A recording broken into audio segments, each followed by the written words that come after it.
Tarot ma boussole, la roue de fortune. Partie 2, l'étude. Prenons de la hauteur. Alors, la roue de fortune ouvre le cycle des dizaines. L'ermite a clôturé le chemin du 1 au 9. La base numérologique moderne, seul le 0 n'était pas encore apparu. Le voici symboliquement derrière le 1 pour former ce 10. La roue de fortune suit donc l'ermite et précède la force. Le battleur qui vient de rencontrer l'archétype du vieux sage du temps de la recherche intérieure a appris à s'appuyer sur son expérience de vie et à allumer sa vérité intérieure. Il a appris à faire son bilan. Un point pour partir sur un nouveau cycle. Et voici ce nouveau cycle qui s'annonce ici avec la roue de fortune. Observons ce nombre 10. Le 10 a une vibration à la fois paire par le 10 et impaire par le 1. Puisqu'en numérologie, vous savez, on va, dès qu'on a un nombre composé de plusieurs chiffres, on va les additionner. Donc le 10, si on additionne 1 à 0, on retombe sur le 1. Donc le 1 du battleur. Sur le 1, on est en nombre impair, mais par le 10, on est bien en vibration paire et réceptive. Alors le 10 ouvre le cycle des dizaines. C'est une évidence pour nous tous. Face au 10, il y a dans notre inconscient et même dans notre conscience cette notion de nouveauté et on pense aux enfants. Lorsqu'ils atteignent leurs 10 ans, c'est une étape très importante pour eux. Ils ont conscience au moment des 10 ans qu'ils vont passer à un âge qui va être composé de 2 chiffres. D'ailleurs, pour s'en rendre compte, finalement, il faut écrire le 10 comme ça, pour voir que ce 10 est composé du 1 et du 0. Nous voici donc avec cette lame du tarot dans un nouveau cycle. Ce cycle des dizaines en mathématiques, c'est totalement, bien sûr, on le sait, la première fonction de cette lame que de nous ouvrir ce nouveau cycle, ce cycle des dizaines. Avec le 10, on passe un cap. Vraiment, un cap se passe, mais il va falloir le passer, ce cap. Il n'est pas passé pour autant, mais il ouvre ce passage, ce 10. Alors, le 10, je vous le dis, est donc composé du 1 et du 0. On n'avait pas encore vu ce 0 apparaître. Symboliquement, ce 0, il était avant le 1 chez le battleur, puisque le 0 représente le non manifesté. La totalité, l'unité, mais le non manifesté dans ce cercle. Dans le battleur, il était donc avant le 1, le non manifesté, qui n'a encore aucune expérience et qui va déclencher dans le 1. Ici, le 0 s'installe derrière le 1. Avec le 10, nous ne sommes pas à la case départ. Nous sommes riches d'expériences et donc nous rencontrons du nouveau. Ces expériences que l'ermite nous a bien sûr invités à rencontrer, à prendre conscience de ces expériences de vie. Donc, ce 10 est un nombre puissant d'expériences qui ouvre ce nouveau cycle dans lequel on peut bien sûr sentir un nouveau départ, puisque en numérologie, si on veut additionner, je vous le disais, 1 plus 0, on retombe sur 1, donc hop, on retombe sur une énergie de départ. Mais c'est pas le même départ. C'est un départ à l'étage supérieur, à l'octave supérieure. En musique, on n'est plus sur la même note. C'est la même note, mais à l'octave supérieure. Donc, il n'y a pas la même vibration dans le 10 et dans le 1. Alors, ce 10, il est intéressant d'un point de vue initiatique. Connaissez-vous le tétractys? Le tétractys, pour les pythagoriciens, il représente la création universelle. Alors, le tétractys, je vous montre ici. C'est une figure géométrique comme ça, qui additionne 4 étages qui forment un triangle avec, vous le voyez, le nombre 4, le nombre 3, le nombre 2 et le nombre 1. 4 points, 3 points, 2 points, 1 point, tout ça formant un triangle composé de petits triangles. Il y a donc 10 points dans ce tétractys. Le tétractys est associé au nombre 10 et à tous ses mystères. Donc je vous le dis, voilà, pour l'école pythagoricienne, cette forme représente la création universelle. C'est une figure donc triangulaire, très importante. On va retrouver ce triangle, d'ailleurs, vous l'avez dans de nombreuses compositions dans les arcanes majeures. Ici, il y a encore cette notion de triangle avec les personnages. Voilà, donc je vous laisse aller voir ce tétractys. En même temps, si on continue avec cette notion de tétractys, alors vous le trouverez écrit avec un C également. Voilà, tout ce travail sur le 10, c'est aussi l'addition. Hop, tchouk, pardon, comment je vais vous faire ça? Hop, c'est pas du tout ça. C'est ça. Voilà, c'est l'addition du 1 plus 2 plus 3 plus 4 égale 10. Et qu'est-ce que c'est que ce 4, 3, 2, 1 0 départ? Et bien ce 4, 3, 2, 1, finalement, c'est le feu, l'eau, l'air et la terre. Donc le 10, c'est donc l'addition des 4 composantes qui créent la vie. On est bien dans un nombre qui va nous parler de l'univers, de la création, de cette création universelle du 10 et du tétractys. Voilà pour ce tétractys et cette vision pythagoricienne du 10. Je vous lance des petites pistes de recherche comme ça pour aller observer ça. Alors, dans la numérologie à 10 nombres, la numérologie à 10 nombres provient de l'arbre de vie de la tradition hébraïque. Vous savez, la Kabbale. Parce que dans la numérologie moderne, on s'arrête à 9. Et puis le 10, finalement, on le réduit à 1. Or, c'est bien dommage, parce que si on regarde l'arbre de vie dans la Kabbale, il y a bien 10 séphirotes. 10 séphirotes, et donc cet arbre de vie, cette tradition hébraïque, elle représente les lois de l'univers. C'est un chemin initiatique, ce sont 10 manifestations divines. Donc cette 10e séphira qui est Malkout, tout en bas, vous observerez, je vous ai parmi ici l'arbre des séphirotes, l'arbre de vie. Allez voir, ça aussi, je vous lance des pistes. Malkout, c'est le royaume. C'est la séphira qui est le plus en bas, qui est dans la matière. Et il y en a bien 10 pour faire tout ce chemin, finalement, du divin à l'humain. Donc, vous voyez que ce 10, au-delà du cycle des dizaines, porte énormément de symbolique à l'intérieur de lui. Alors, on va retrouver le 0 du 10 dans le dessin de la carte, bien sûr, avec cette roue. C'est pour ça que je vous en parle de ce 0. C'est parce qu'il est dans la roue. Voilà, on est complètement dans la symbolique de cette lame avec ce 10. Donc, pour résumer, parce que je vous ai lancé plein de pistes de recherche sur ce 10, simplement, on garde à l'esprit que le 10 est un nouveau cycle vers un octave supérieur, un étage supérieur. On va voir qu'il y a les notions de spirale ici.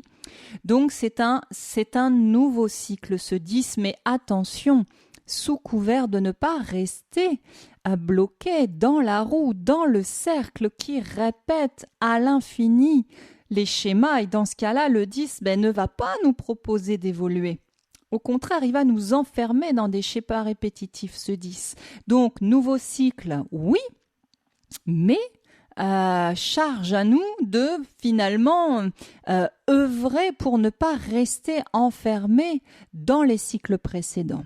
Voilà, donc ça va être intéressant d'observer tout ça dans cette lame. Alors lorsqu'on dit nouveau cycle dans le 10, on pense bien sûr à tous les cycles de vie, les saisons, les dates qui se répètent, voilà, tout ce qui fait cycle est composé est contenu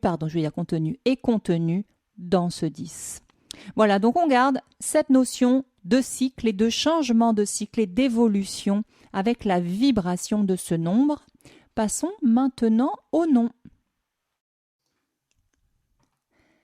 La roue de fortune. Alors, tout de suite, levons un doute. Effectivement, il ne s'agit pas de la roue de la fortune. Ce qui est très souvent, on ne fait pas attention et puis on dit la roue de la fortune. C'est bien la roue de fortune.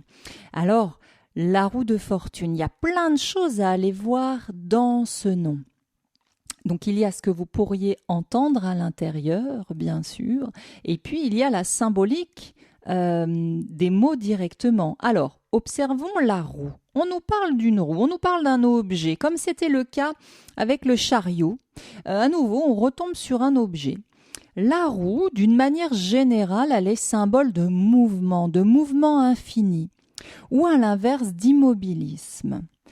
Une roue, c'est aussi le rayonnement, c'est aussi une roue solaire avec des rayons. Voilà, donc dans cette roue, dans la symbolique de la roue, il va y avoir déjà différents éléments à prendre en compte dans ce que veut sous-entendre cette lame par ce nom-là. Alors, la notion de cycle dans cette roue propose deux possibilités. Avec la roue, soit on répète les mêmes mouvements et on tourne, la roue tourne comme la roue du chariot, comme la roue d'une voiture et elle répète les mêmes mouvements à l'infini. On est donc dans ce mouvement infini de la roue. Soit la seconde possibilité dans la notion de cycle, eh bien c'est le changement, c'est l'évolution. Et là, on va parler de spirale. On va parler de spirale et d'élévation. Donc, dans la roue, soit on a réellement le cercle qui tourne en vase clos, soit on a le cercle qui fait une brèche et qui s'élève et qui, comme ça, en tournant, va monter dans un principe plutôt spiralé. Alors, il y a déjà énormément de choses lorsque je vous dis tout ça avec cette symbolique de roue. Ça c'est pour la roue et puis c'est une roue de fortune, donc quelque chose qui tourne ou qui évolue, en tout cas une forme peut-être de répétition, en tout cas de mouvement de fortune. Alors la fortune, bien sûr, on peut penser à l'argent, on peut penser à la chance, la fortune c'est aussi la chance, la bonne ou mauvaise chance, et puis fortune, la racine ça vient de fortuna, fortunae, ça veut dire destin, destinée. Et là, on est complètement dans la symbolique de cette lame qui finalement pourrait s'appeler la roue du destin. Le fameux destin, souvenez-vous, le battleur a des petits dés sur sa table, les petits dés qui nous parlent déjà du destin. Qui lance les dés ? Est-ce que j'ai la liberté de choisir mon chemin ou pas ? En tout cas, ces dés évoquent la destinée possible du personnage en 1 sur ce début de chemin. Ici, nous sommes en 10 et on retrouve cette notion de destin qui va énormément être questionnée dans cette lame. Le destin, la destinée dans notre boussole, et bien finalement, on est complètement sur cet arcane-là. Qui va venir d'un point de vue archétypal, d'un point de vue inconscient, qui va résonner en nous sur cette symbolique du destin et de la destinée. La roue du destin. De quoi parlons-nous ici ? Cette lame pourrait évoquer le karma. Cette roue du karma, cette roue des incarnations qui se répètent. Alors le karma, on l'a déjà dans cette justice, on l'avait vu avec finalement à chaque action une conséquence, la loi de causalité. Ici, on est plutôt dans le cycle de vie des incarnations, les fameux éternels retours. Voilà. Donc, énormément de choses sous-entendues dans ce nom, la roue de fortune. Est-ce que c'est le coup de chance de la roue de fortune comme la roue de la fortune où il fallait lancer une roue? Et puis finalement, ça tombait quelque part dans une case un petit peu au hasard. Donc ça vient nous parler du hasard ou du non-hasard dans cette lame-là avec ce nom, la roue de fortune. Donc voilà déjà juste pour l'essentiel, l'analyse symbolique de cette roue qu'on va retrouver dans l'image. Donc on va en reparler, on va continuer avec cette roue.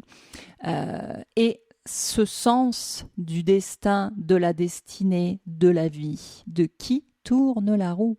Et oui, finalement, la roue de fortune, la première question que nous pose cette lame, c'est qui tourne la roue de notre vie? C'est une grande question. Entrons dans l'image et continuons ce détail. Entrons dans l'image et observons donc cette roue que nous retrouvons ici.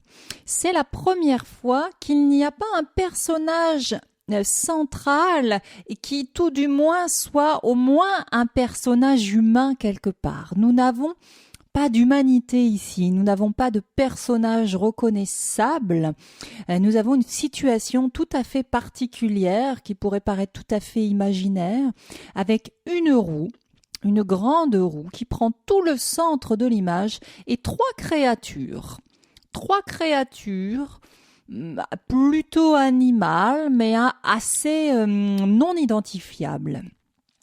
Alors, cette structure ici, qui prend donc tout le centre, avec ce centre rouge ici dans la composition, on a vraiment une structure et puis autour, trois dynamiques. On retrouve avec ces trois dynamiques, ces trois personnages, un petit peu l'idée du triangle, là, dont je vous parlais avec le tétractys, et puis ce triangle qui est très souvent présent dans la composition des arcanes majeures.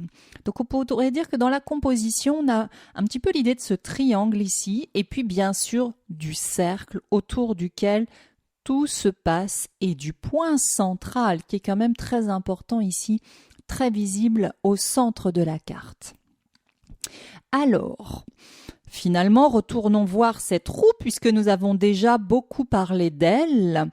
La roue, d'une manière globale, est donc un cercle. Un cercle est donc une figure fermée qui évoque l'unité. Donc on l'a dit, on retrouve le 0 du 10, ce 0, ce cercle, cette roue qui est symbole donc de mouvement, de déplacement, de rythme. Tout ça va évoquer la loi des cycles des saisons qui reviennent, le printemps, l'hiver, l'été, tout ça revient constamment. Les dates anniversaires qui reviennent constamment. Et puis par contre, à l'inverse, les cycles de la vie qui, eux, ne reviennent pas forcément pour une personne. Par exemple, pour la femme, le cycle de son ventre, le cycle de ses menstruations qui la relie à la lune, au cycle lunaire. Eh bien là, ça ne fait pas retour sur une femme, mais c'est toujours cette idée de cycle, de passage de l'enfance au corps mature avec les lunes et puis avec la ménopause, dernier cycle dans cette évolution lunaire du corps féminin. Dans ce cas-là, c'est pas une répétition à l'infini, mais dans tous les cas, avec cette roue, nous sommes dans cette notion de rythme, de cycle, de mouvement, de déplacement, de changement. Alors cette roue, elle est couleur chair.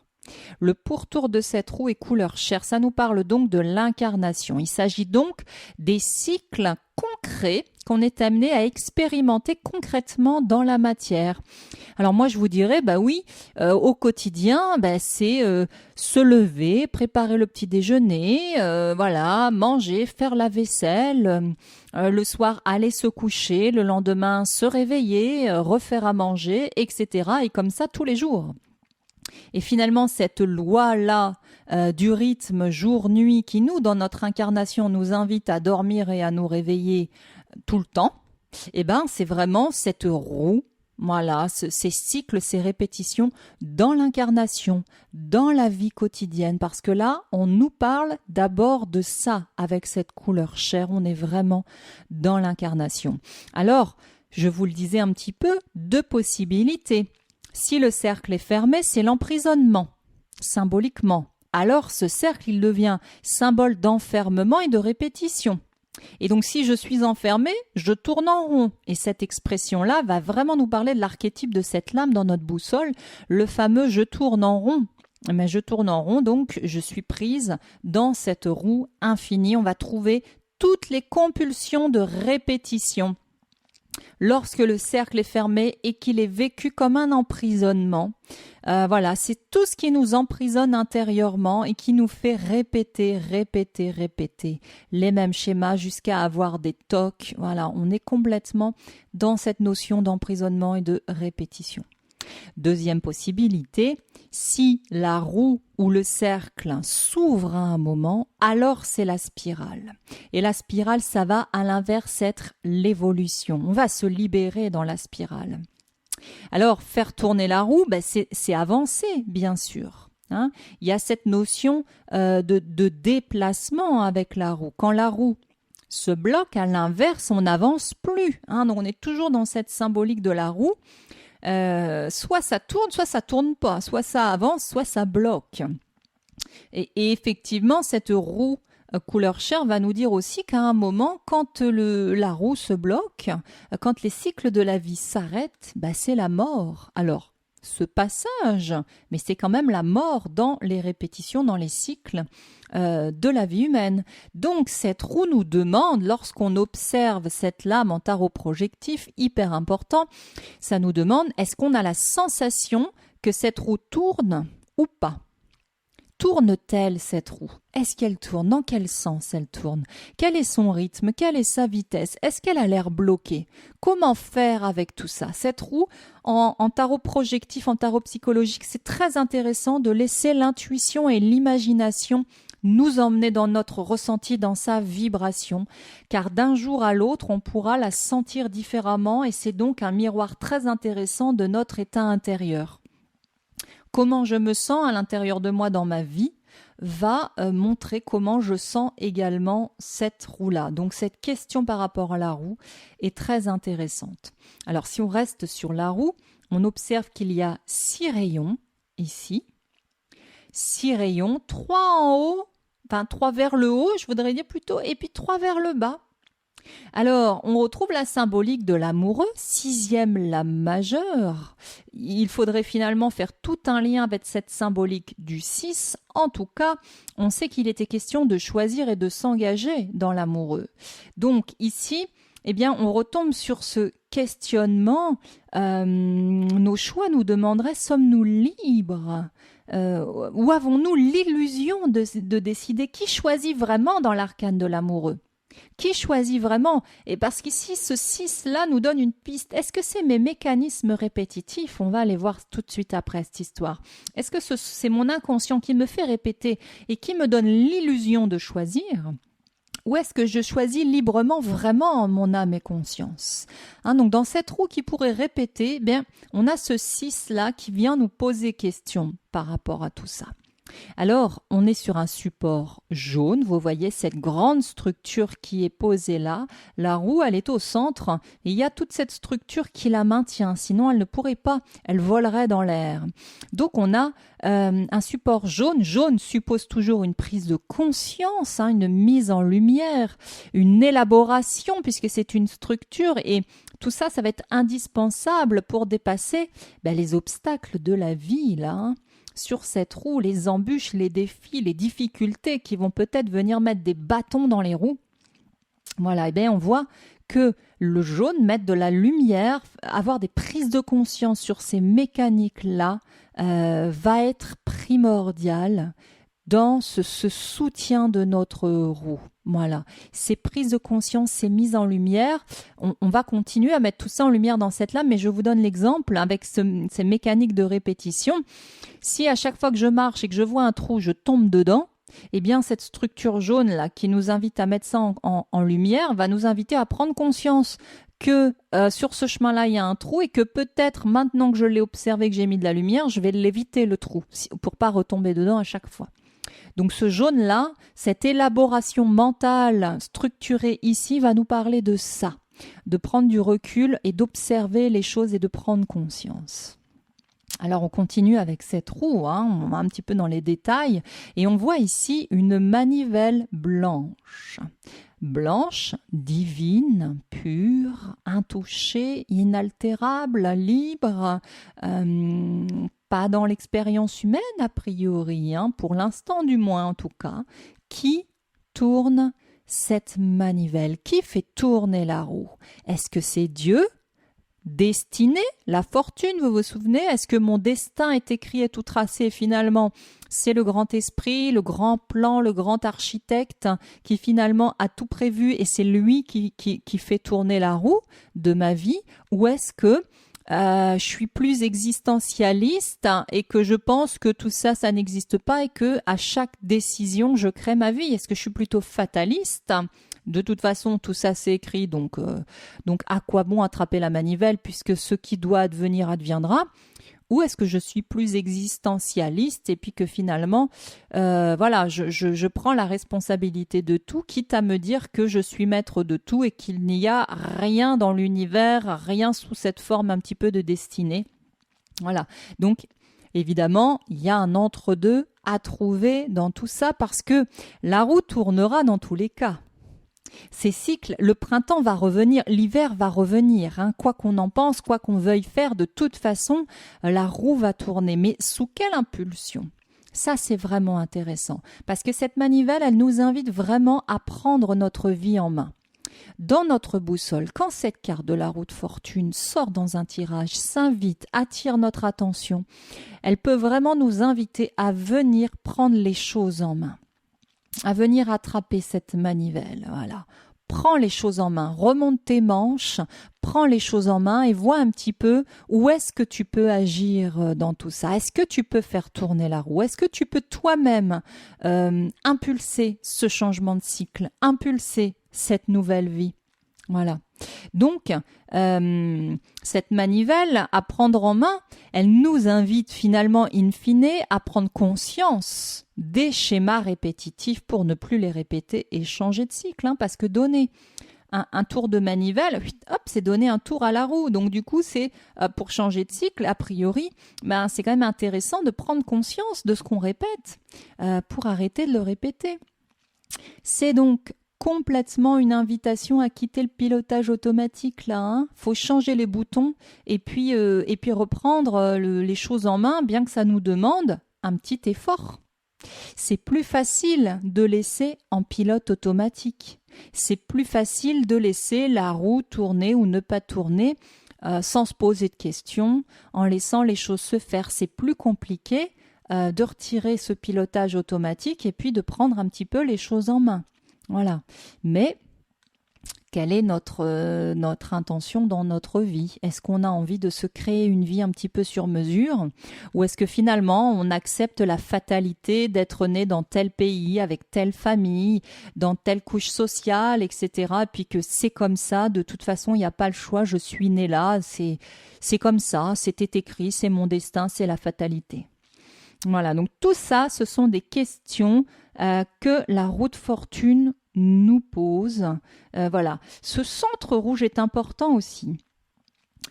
Centre rouge, donc vous observez vraiment, on est vraiment au centre de la carte, forcément. C'est le centre de la roue, le moyeu central, c'est l'œil du cyclone, évidemment. Hein.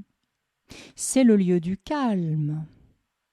Dans ce centre, ça tourne beaucoup moins vite qu'à l'extérieur, qu'à la périphérie du cercle. Est-ce que vous avez déjà joué, quand vous étiez enfant, à se donner la main entre copains, et puis celui qui est au centre, il fait axe pivot, et puis les autres, ils tournent autour de lui. Eh bien lui, il tourne très très peu, et ceux qui sont au bout, ils tournent, ils font un chemin immense. Hein. C'est très simple à comprendre. On a ici tout à fait une invitation à venir se situer dans ce centre rouge. Alors, ça peut paraître étonnant de dire c'est le lieu du calme alors qu'il est couleur active. Et oui, parce que c'est aussi le symbole de notre centre énergétique, ce hara, ce centre de gravité où est contenue toute la force énergétique qu'on va retrouver tout de suite après dans l'arcane de la force. On précède l'arcane de la force et ici on est invité vraiment à aller trouver ce centre sur lequel agir, aller au centre parce que on va aller voir les personnages bien sûr. Quand on est accroché avec ces deux-là, on ne peut pas aller se mettre dans le centre, on est emmené, on est dans l'essorage de la machine à laver hein. Et puis on s'accroche pour pas être éjecté au passage quand ça tourne vite bien sûr. Hein. Voilà, donc ce centre est très important puisque finalement tout tourne autour. C'est aussi le sujet autour duquel tout tourne ce centre. Hein. Donc vous pouvez voir où cette symbolique, lorsque vous entendez tout tourne autour de ça, ben c'est quoi ce ça hein, par rapport à votre question, par rapport à cette carte qui sort ce jour-là dans votre tirage, tout tourne autour de quoi ? Est-ce que tout tourne autour, je sais pas, de mon bébé parce que je suis jeune maman ou jeune papa, et puis tout tourne autour de lui? Est-ce que tout tourne autour de mon besoin de sécurité matérielle? Est-ce que tout tourne autour de ma quête spirituelle? Est-ce que tout tourne autour de mes chats? je sais pas si je vis seule avec des chats. Autour de quoi tout tourne? Voilà, ça c'est une bonne question à se poser aussi. Alors, on continue, j'avance. Il y a un sol en bas. Il y a ce sol qui est encore couleur chair. Donc, on prend appui dans l'incarnation. Mais vous avez vu, on est presque sur la mer. Il y a certains tarots où c'est vraiment l'océan en bas. C'est des vagues. Donc, c'est hyper mouvant. Hein, là, on est vraiment ok, certes, on prend appui sur notre incarnation, mais c'est les sables mouvants là-dessous. Hein. Donc, c'est pas stable du tout. Hein. Cette structure-là, elle est complètement instable en réalité à cause du sol lui-même, puisque notre incarnation n'a absolument rien de stable. Hein, c'est pas possible, elle n'est pas stable du tout, notre incarnation. Et c'est tant mieux, parce que sinon, on figerait complètement la roue. Voilà. Toujours est-il qu'on voit que ça descend quand même vraiment dedans et ça va être un des enseignements. Donc voilà pour ce sol couleur chair, énormément de stries, vous l'avez compris, donc beaucoup d'énergie, beaucoup d'expérimentation, beaucoup d'expérience dans ce sol. Et effectivement, on quitte l'ermite. Hein, donc c'est vraiment là, ce sol couleur chair, c'est toute cette expérience qu'on a acquis arrivé à l'étape de l'ermite. Allons rencontrer ces trois créatures. Étranges personnages ici, qui sont donc tous les trois dans des positions différentes. C'est vraiment très simple d'observer ces trois polarités, ces trois phases, ces trois dynamiques différentes. On en trouve donc deux sur la roue, accroché sur la roue, et puis un personnage qui est en dehors, qui est installé là-haut, sur une petite plateforme jaune, hein, toujours couleur de conscience. Ça va nous aiguiller par rapport à la symbolique de ces personnages. Donc, trois phases. Ils reprennent cette dynamique de la roue. Alors, quand on parle de la dynamique de la roue, souvent on parle de haut, bas, haut, bas, haut, bas, jour, nuit, jour, nuit, jour, nuit, jour, nuit. Il y a beaucoup de dualité. C'est un peu ces deux personnages-là. Mais on oublie finalement la troisième phase qui est là-haut. Alors, on reviendra le voir juste après. Ce petit sphinx, ce petit personnage qui est là-haut et qui finalement, allez, je vous le dis maintenant, il nous appartiendrait en fait de le rejoindre. Mais pourquoi? On va voir tout ça. Ces créatures, elles sont vêtues. Ça nous parle donc quand même d'une forme de civilisation, donc d'une forme d'humanité. C'est pas uniquement des animaux. Ils ont des vêtements, ces deux personnages-là. Donc on nous parle quand même de l'humain. On nous parle de l'humain et dès qu'il y a des animaux, on va parler de notre animalité. Le tarot va toujours évoquer notre animalité, notre part animale, notre part instinctive et inconsciente, nos pulsions ou nos désirs, etc., nos forces, plein de choses comme ça par rapport à ces animaux. Alors observons celui-ci. Le premier, ici, il est donc couleur chair et il a plutôt un mouvement qui a priori descendrait. Donc ça nous donnerait peut-être un sens de rotation dans ce sens inverse des aiguilles d'une montre. Alors, ici on parle peut-être d'une étape plus difficile qui nous parlerait d'une descente, donc une phase plutôt d'involution, qui serait une descente dans la matière, puisque c'est vers la matière qu'on descend, hein. L'esprit est en haut, la matière est en bas. Donc symboliquement, c'est plutôt une descente dans la matière. Alors, pour ne pas en souffrir, on pourrait se dire plutôt pour y prendre des informations dans la matière. Ça va symboliser les moments de rupture, de cassure, où on ne sait plus où on en est. Et où finalement, sur un chemin spirituel, dans tous les cas, on va aller chercher un matériau de travail qui va nous permettre ensuite de remonter. Mais on va d'abord, là, c'est l'étape où on plonge dans notre inconscient, où on va rencontrer l'animal en nous.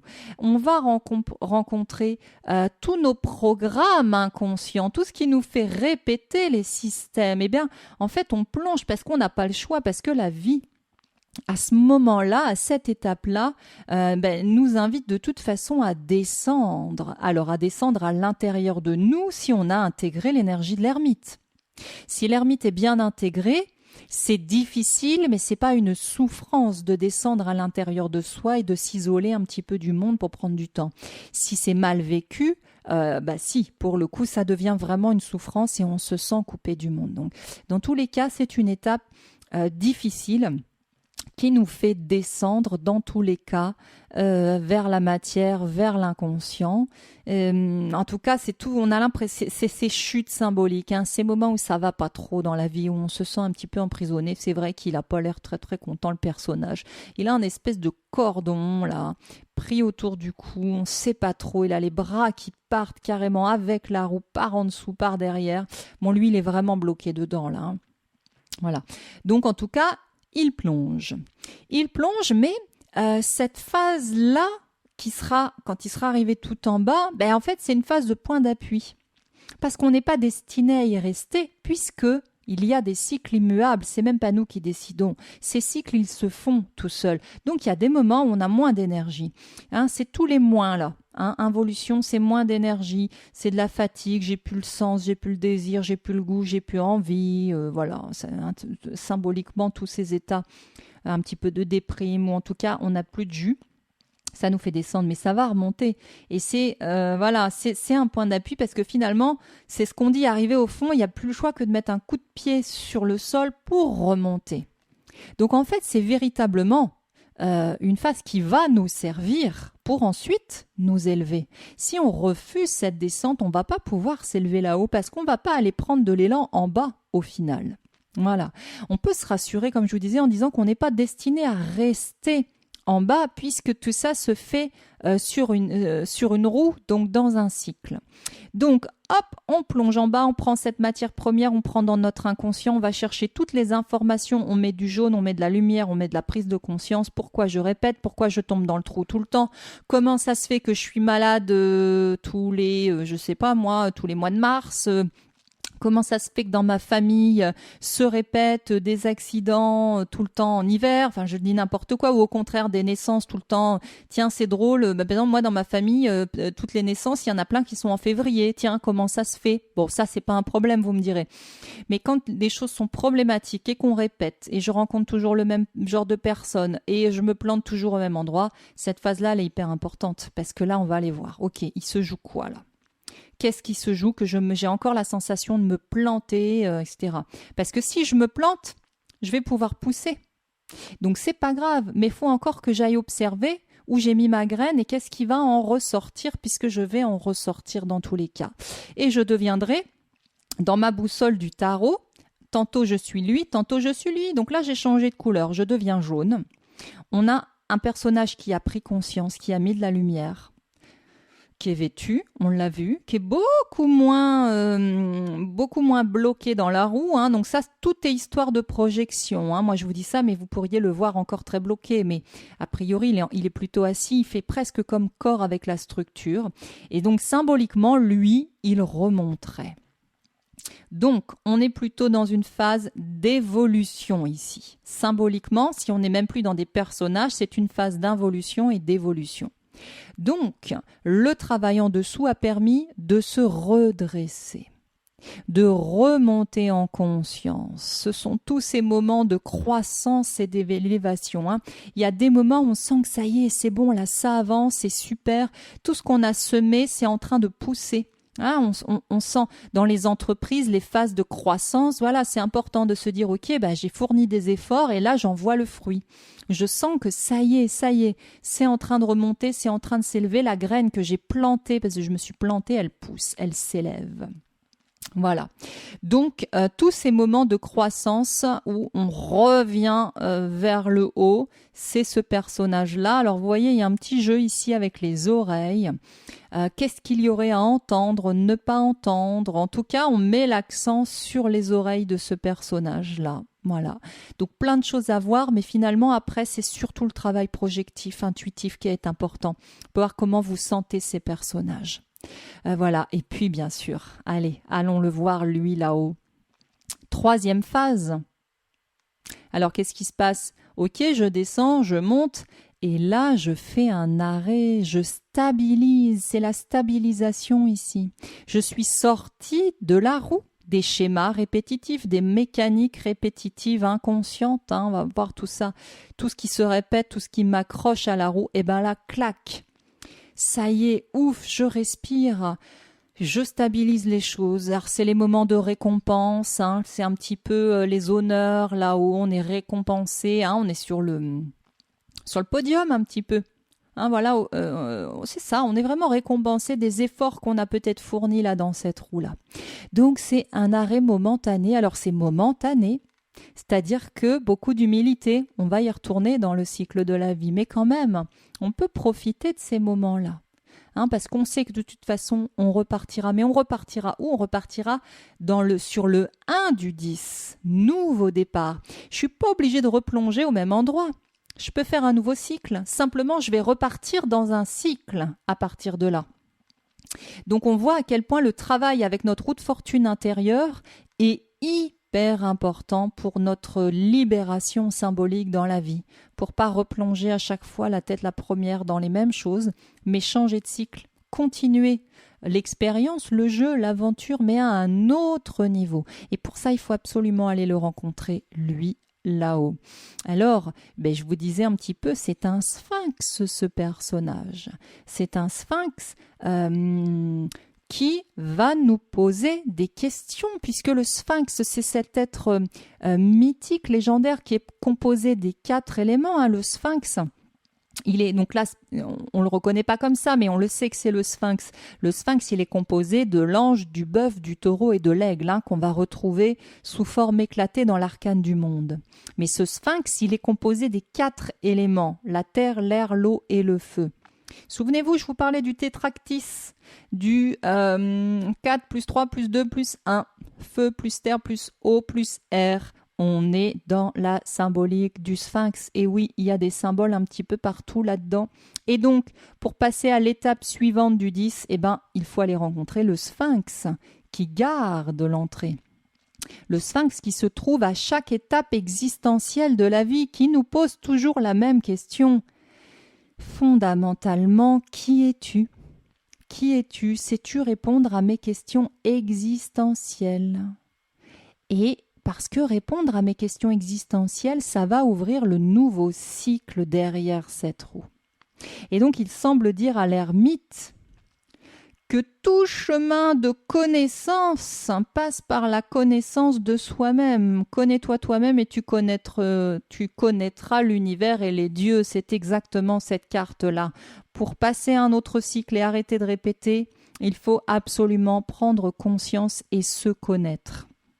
Voilà ce que ce sphinx nous raconte ici. Alors, cette roue, elle nous impose de prendre l'initiative ici avec sa manivelle. Elle nous impose de nous mettre en action, de nous mettre en mouvement, parce que de toute façon, tout ça est très instable là sur ce sol mouvant.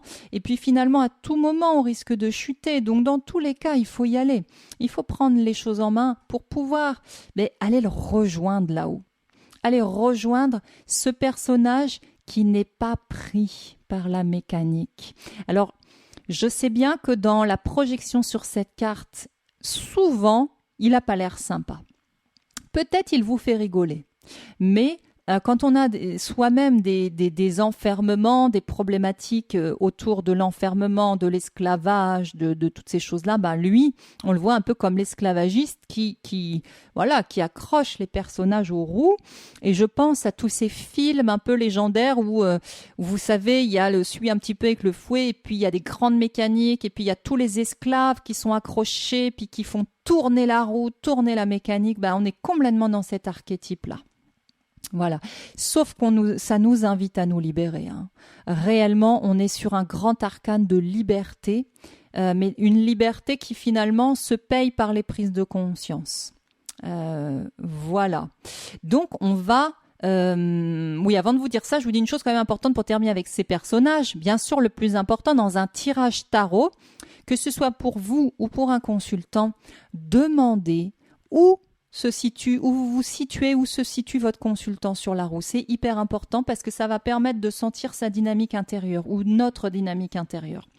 À ce moment précis de ma vie, où est-ce que j'ai l'impression de me situer ? Est-ce que je suis en train de plonger? Est-ce que je me sens en état de croissance? Ou est-ce que je suis là-haut et je dis ok, c'est cool. En ce moment, c'est bien, j'ai pris conscience de plein de trucs, ma vie, c'est plutôt stable, je profite un petit peu de tout ce que j'ai structuré. Super, je suis là, je suis couronnée. Hein, donc, prise de conscience, là, maintenant, vous connaissez tout ça. La conscience est lumineuse.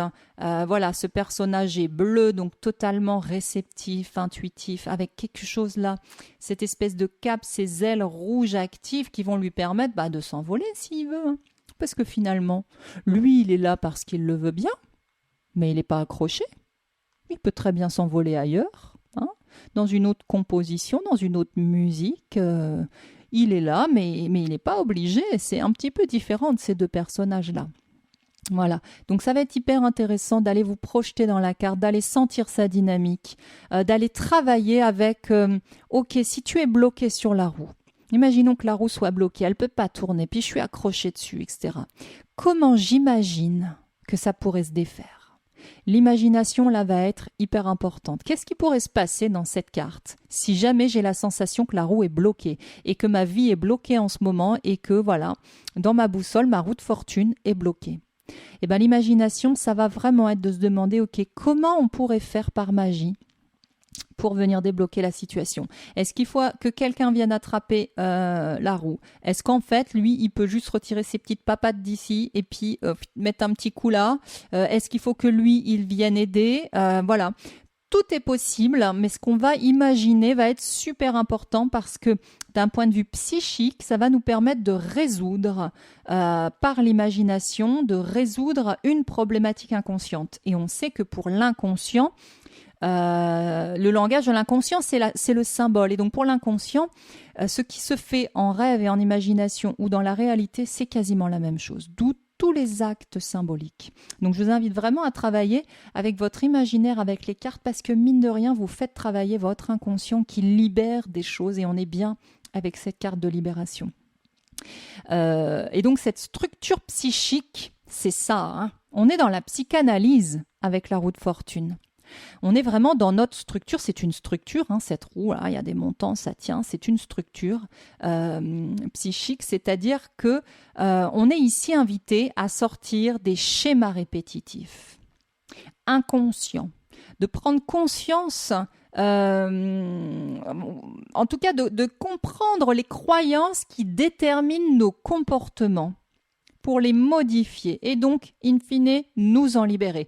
Prendre conscience des croyances qui déterminent nos comportements. C'est dingue quand même de se rendre compte qu'en fait, il y a des croyances qui agissent de manière sous-jacente en nous. On croit qu'on décide et en vérité, on ne décide pas.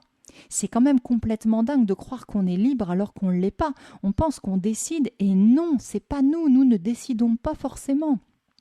Donc c'est vraiment cette phase d'involution, elle est hyper importante pour ça, pour pouvoir aller démonter tout ça, aller voir un peu la mécanique à l'intérieur, ce qui se répète parce que l'inconscient est extrêmement puissant. L'inconscient gère tout, les mémoires sont engrammées dans les lignées ancestrales, dans les karmas, dans les cultures. Je suis né dans ce pays, dans cette ville, et tout ça, ça me programme dès le départ. Hein, j'engramme tout ça dans mes cellules, dans mes mémoires cellulaires, etc., etc. Donc, on voit ici à quel point c'est un leurre de croire qu'on décide les choses, mais que pour autant, c'est tout à fait possible d'aller mettre de la lumière et d'aller dissoudre ces croyances, d'aller dissoudre au moins les choses qu'on a entendues dans notre vie sur nous, et qui nous ont programmés. Déjà déprogrammer ça, déjà prendre conscience que tout ça, c'est des croyances limitantes, qu'en fait, on est beaucoup plus libre que ça, c'est déjà énorme. Et après, si on peut agir sur les mécaniques transgénérationnelles, etc., voilà, c'est tout bénéfice pour continuer le chemin derrière cette roue de fortune, voilà, de manière libérée. Donc, c'est vrai que ça demande un petit peu de se remonter les manches et puis d'attraper la manivelle ici. Voilà, parce que finalement, hein, pour celui qui se bouche les oreilles et les yeux symboliquement, la roue de fortune, elle aurait tendance à lui dire « Ben oui, mais je vais revenir sous forme de destin, de fatalité. Les événements vont s'enchaîner, échec sentimental ou professionnel à répétition. Hein, si je veux pas voir, vous savez, les fameux 3 singes là, je me bouche les yeux, je me bouche les oreilles et je me bouche la bouche. Hein, vous savez, c'est voilà, eh ben, il y a vraiment cette roue de fortune, elle dirait ça. Alors, pour celui qui a allumé sa lumière intérieure avec l'ermite, et puis explorer sa grotte sombre, la roue à ce moment-là, elle devient l'énergie de l'évolution, elle devient la spirale qui tourne autour de son centre et qui monte tranquillement en sachant que tout est mouvement et que la voie du milieu ici, ça sera la plus calme, ça sera la plus douce et que de toute façon, je vais continuer ma progression, je vais continuer à avancer. Voilà, donc dans notre boussole, cette lame-là, vous voyez son importance voilà, par rapport à nos schémas inconscients, répétitifs, toutes ces mécaniques internes qu'on est ici à cette étape-là invité à rencontrer, à les observer, à prendre conscience, hein, tout simplement. Ah oui, tiens, c'est marrant, à cette période-là, il se passe toujours ces choses-là. Voilà, où je répète tel et tel schéma. Ou se mettre avec ce petit sphinx et dire, eh ben, je suis assez fière parce que je me rends compte que ça y est, je suis sortie de ce schéma-là. Ça y est, ça c'est terminé. Je sens bien qu'en moi, ça a bougé. Et ça, c'est tout à fait des sensations qu'on a avec cette roue de fortune quand on sent qu'on a fait bouger quelque chose et qu'on ne se positionne plus de la même manière face au même genre de situation. Voilà les enseignements de la roue de fortune. Principalement, on a fait le tour de tout. Vous pourriez rentrer encore plus dans le détail, mais là, vous avez vraiment la symbolique globale. Alors, bien sûr, on retrouve l'épée blanche. Hein. C'est pour ça que je vous dis que c'est un sphinx, parce qu'on est totalement dans l'invitation à la prise de conscience ici. Hein, je me mets là et je prends conscience de tout ça. Donc, j'ai une épée, j'ai une lame avec moi fine, aiguisée, hein, du discernement, une parole affinée, hein, toute cette lame et ce personnage qui nous regarde comme la justice. La justice et la roue de fortune ont beaucoup de liens entre eux par rapport à cette notion karmique, de loi de cause à effet, de répétition de choses, de libération de choses, de prise de conscience. Voilà, il y a vraiment des liens entre la roue de fortune et la justice, et puis cette roue qui est cachée derrière le chariot. Hein. Il y a plein de liens à faire d'une lame à l'autre. Et là, le chariot et la roue de fortune, c'est vraiment hyper important parce qu'on voit à quel point on comprend ici pourquoi le chariot peut se bloquer par moment. Parce que la roue se bloque, tout simplement, et que ça va stopper le chariot. Voilà, donc il y a tout à fait des jeux à faire comme ça, les unes avec les autres, certaines lames avec d'autres lames. Voilà pour la roue de fortune. Passons au résumé.